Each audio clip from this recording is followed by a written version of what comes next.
What is the biggest fallacy about being a good writer? In order to be one, you have to have this, dark, tortured soul. Or you have to be, struggling with your trauma.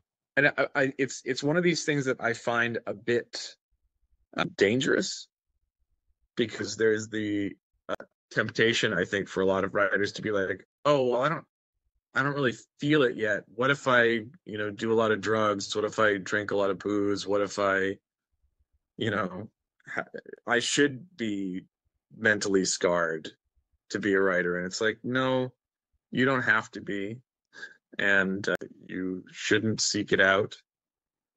You can certainly use writing to process it if there is trouble in your life, but if you're lucky enough to not have much of that, then don't find it. Yeah. Yeah. So I think that's probably one of the biggest ones.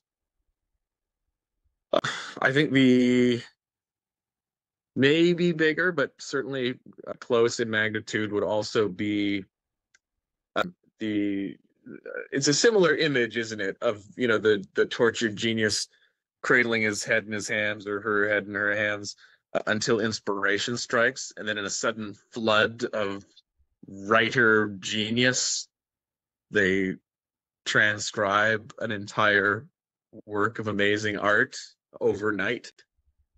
And to me, it's that discipline. It looks much more like pecking slowly away. Like you were talking about writing, not being satisfied with writing a script in a week, I think you said.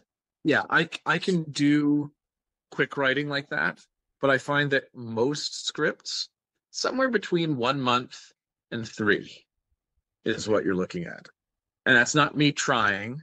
That's not me being like, how fast can I do this? Or, how long can I take? That's just like from soup to nuts when you get the concept in your head and you sit down and actually start trying to do this, from working out the plot structure, coming up with character backstories, doing a second draft on the plot structure, starting your first draft, getting feedback, doing whatever. If you stick doggedly at it, plugging away at it, at most more days than not, it'll be between 1 and 3